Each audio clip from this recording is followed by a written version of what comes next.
January 24, 1945, near the French village of Houssen, a German counterattack slams into the American line. Roughly 600 infantry, 6 Mark 6 Tiger tanks, tank destroyers. One American lieutenant runs straight into the middle of it, completely alone. By that morning, he'd already spent 28 straight months on the front lines of World War II, and he was already one of the most decorated soldiers in the entire United States Army. First Lieutenant Garlin Murl Conner, 7th Infantry Regiment, 3rd Infantry Division, wasn't some green replacement thrown into his first fight. He'd shipped out for North Africa back in October 1942, part of Operation Torch. From there it was Sicily, then the brutal beachhead at Anzio, then the invasion of southern France, 10 campaigns, 4 assault landings, 28 months on the line without much of a break. Along the way, he earned a battlefield commission, rising from enlisted sergeant all the way to lieutenant. He'd already been wounded more than once and kept going back. By January 1945, Conner already had a chest full of silver stars most soldiers never come close to earning even one of.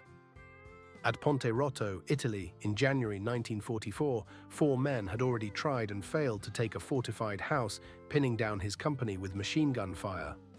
Conner went in himself and silenced it. Later that year in France, he crawled 250 yards through mortar fire, shells landing within 10 yards of him, just to get eyes on enemy positions, then led the assault that captured the road junction his unit needed. By the time his boots hit the snow outside Houssen, Conner had earned 4 silver stars, a bronze star, and multiple Purple Hearts, on top of France's own Croix de Guerre. Some historians and news accounts have called him the second most decorated American soldier of the entire war, behind only Audie Murphy. Houssen sat inside what the Allies called the Colmar Pocket, the last stretch of French soil the Germans still held west of the Rhine River. Clearing it was Operation Cheerful, a joint push by the French First Army and the American 3rd Infantry Division, ordered as part of closing the entire Allied line up to the Rhine before the final invasion of Germany. Late January, deep snow, brutal cold, and a German army fighting like it knew this pocket was one of its last footholds in France. That's the fight Conner had just walked back into, fresh out of a field hospital. Conner had just been released from that hospital with a hip wound from a sniper's bullet. Doctors wanted him evacuated for it. He refused against medical advice and made it back to Company K just in time for the German counterattack to hit. He volunteered on the spot to go forward as an artillery observer, the most exposed job on that battlefield that morning. He sprinted 400 yards through the barrage, unspooling telephone wire behind him the entire way, so he'd have a working line back to the guns once he found a spot where he could actually see the German advance coming. He went 30 more yards past the American front line into a shallow, snow-filled irrigation ditch that barely covered half his body. Armed with a submachine gun and that telephone, he stayed there for nearly 3 hours, in near-zero temperatures, calling artillery fire onto the advancing German infantry and tanks. At one point, a German soldier closed to within 5 yards of his position before he was stopped. As the German line kept pressing in around him, Conner made the call that actually defines this story. He ordered the artillery to fire directly onto his own position rather than pull back and let the Germans break through. He stayed on that line and kept adjusting fire, fully aware of what he was asking his own gun crews to drop on top of him.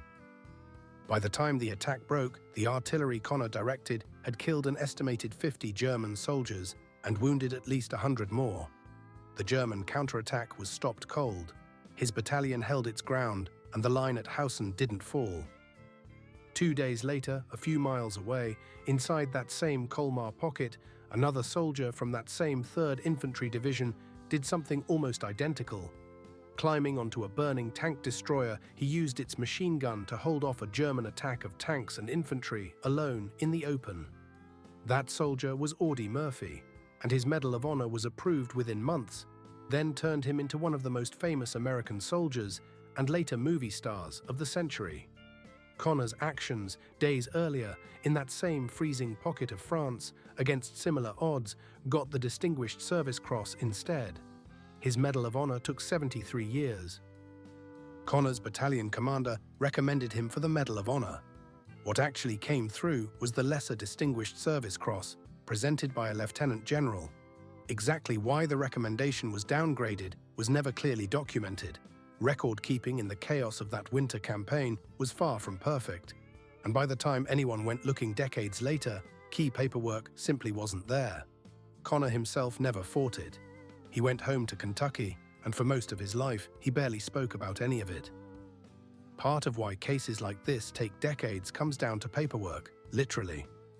In July 1973, a catastrophic fire at the National Personnel Records Center in St. Louis destroyed somewhere between 16 and 18 million official military personnel files, most of them Army records from that same era, with no duplicates and no microfilm backups ever made.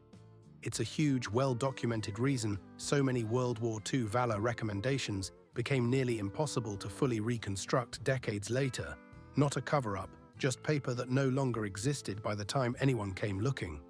Conner's case would eventually need whatever paperwork had survived somewhere else entirely. He married Pauline Wells that same year and settled on a small farm on Indian Creek near Albany, Kentucky.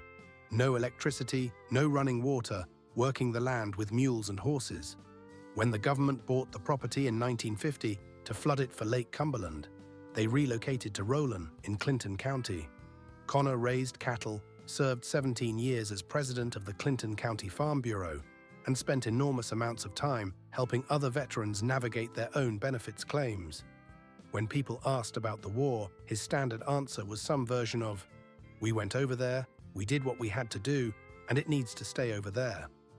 He suffered a heart attack in 1979 and, in his later years, Parkinson's disease.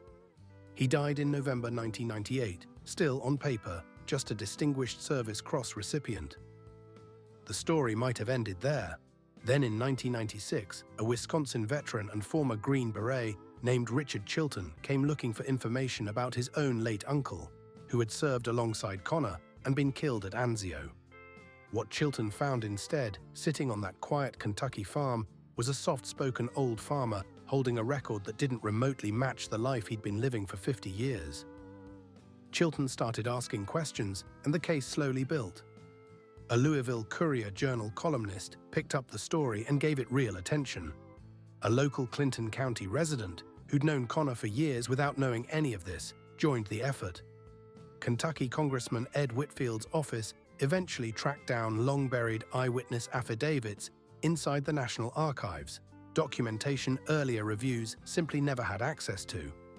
And Major General Lloyd Ramsey, who had actually been a colonel present on that battlefield in January 1945, said it plainly on the record, "There is no doubt that Lieutenant Conner should have been awarded the Medal of Honor.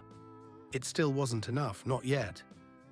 Pauline Conner ultimately sued the Army in federal court to force the upgrade. In March 2014, a U.S. district judge ruled against her, not on the merits of what her husband did that day, but on a technicality. The new evidence had been submitted after the statute of limitations had already run out. The judge's own words. Dismissing the claim in no way diminishes Lieutenant Conner's exemplary service and sacrifice. It just, legally, wasn't enough to force the Army's hand. The Sixth Circuit Court of Appeals sent the case back for mediation instead of letting it die there. In October 2015, the Army's own Board for Correction of Military Records reviewed the full record, including those National Archives affidavits, and granted Pauline what the process calls full relief, formally recommending the Medal of Honor upgrade. Congress then went a step further. Lawmakers wrote a specific amendment into the National Defense Authorization Act for fiscal year 2018, waiving the exact time restriction that had blocked this case for nearly 2 decades. It was the last real legal obstacle standing between Garlin Conner and the medal his commander had recommended him for back in 1945. In March 2018, President Trump personally telephoned Pauline Conner to tell her the news himself. On June 26, 2018, in the East Room of the White House, 73 years after that freezing morning near Houssen, Pauline Conner accepted the Medal of Honor on her late husband's behalf, the nation's highest award for valor, finally attached to the name it had belonged to since 1945. Garlin Conner is remembered today as one of the most decorated American soldiers of the Second World War. In 2012, the Army named a building at Fort Benning, Georgia, Conner Hall, in his honor. A Kentucky educational television documentary told his story to a new generation in 2020. And the fight itself, one widow, a stranger's chance visit, and 22 years of paperwork, court filings, and refusing to let a quiet farmer's real record disappear, is now as much a part of the story as the 3 hours he spent in that ditch outside Houssen. Follow Sourbudsden for more real stories.